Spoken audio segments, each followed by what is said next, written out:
Chinokosha zvikuru kugadzira mumanzi tisingashandise zviridzwa zvisiri ngoma nehosho. Panova ndipo ipo pachikamu chatasvika iko zvino. Kugadzira vanoti iwo machords. Machords kuti agadzire zvichienderana nekuti toda kuridza machords egitare, toda kuridza machord epiano. Ngatiuyei panapa. Touya pane pakanzi reason sounds panapa. Togona kuuya panapa. Toshevedza ravangati iro acoustic kana kuti nylon guitar. Esara pa imhando dzamagita asi pari zvino isusu tava kushevedza nylon guitar redu torikagadzira pamutariro wedu tobva tabaya padeze rezvikei redu tinzwe.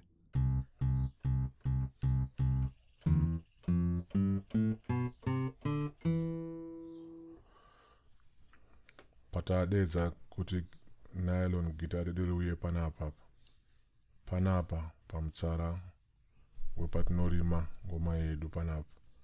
Vamwe varatidzawo kuti nylon guitar iya yapinda kunoku.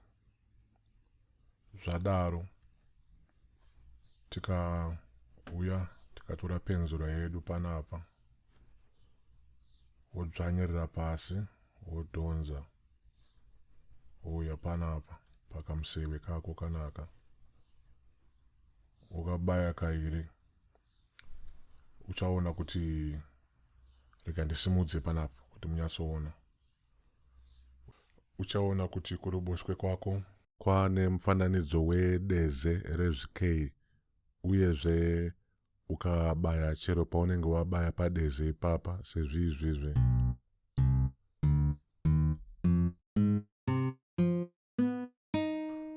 Unobva wanzwa zvichirira. Saka kuti tiumbe machords unobata iwe manotes 2, 3, 4, 5, sere kana 10 chaiwo. Handiti zvichireva kuti ndikadaiwo ndabaya noti rimwe chete kana kuti izwi rimwe chete, asi ndikadaiwo yave chord. Ndikabaya yechitatu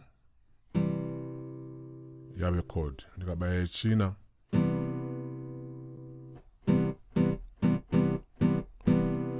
saka tirongoramba tichiwedzera manotes kana kuti mazwi ndo machemero anoita kana maririro anoita chord.